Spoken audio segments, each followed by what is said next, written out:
Good evening प्यारे प्यारे बच्चों। हाँ, मेरे चैनल का नाम है मास्टर केम। मैं अमला शंकर यादव बोल रहा हूँ। आज मैं आपके सामने लेकर आया हूँ 12th क्लास के बच्चों के लिए। यह हैलो अल्केन हैलो अरीन से क्वेश्चन रिलेटेड है। पहला क्वेश्चन मेरा ये है, describe the nature of CX bond, carbon and hydrogen bond. तो देखो बच्चों, इस क्वेश्चन को ज़्यादातर बच्चे मिस करके चले जाते हैं बोर्ड एग्जामिनेशन में। तो यहाँ पर मैं समझाने जा रहा हूँ, केयरफुली कापी कलम सब ले लीजिए और तैयार हो जाइए। तो देखो, ये कार्बन और हाइड्रोजन है। ये जानते हो कि कार्बन का एटॉमिक नंबर होता है 6। इसके आउटर मोस्ट सेल में यानी वैलेंस सेल में 4 इलेक्ट्रॉन होता है। और जो हाइड्रोजन होते हैं उनके आउटर मोस्ट सेल में आउटर मोस्ट सेल में कितना इलेक्ट्रॉन होता है? 7 हाइड्रोजन के। ये हाइड्रोजन क्या है भाई? फ्लोरीन, क्लोरीन, ब्रोमीन, आयोडीन, ये सब हाइड्रोजन है। इन सभी हाइड्रोजन के आउटर मोस्ट सेल में 7 इलेक्ट्रॉन होता है। तो मैं बताता हूँ कि जिसके बाहर जितना अधिक इलेक्ट्रॉन होता है वह उतना अधिक इलेक्ट्रोनिगेटिव होता है। और इलेक्ट्रोनिगेटिव का मतलब समझ लो कि वही बात है, जिसकी लाठी उसी की भैंस भाई। भैंस उसी की हो जाएगी जिसकी लाठी होगी।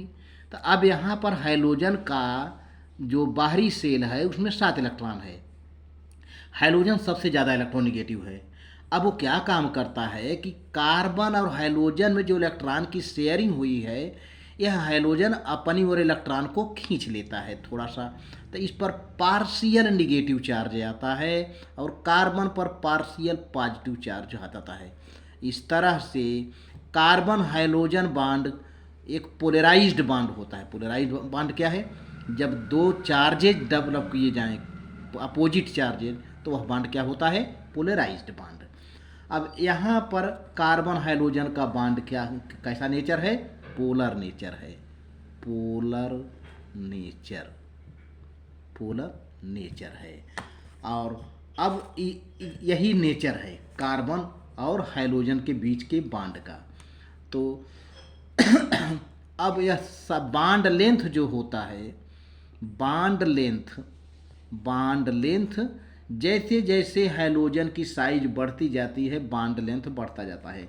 मतलब कार्बन फ्लोरीन से लेकर के कार्बन आयोडाइड तक जो है bond length increases because the size of halogen going down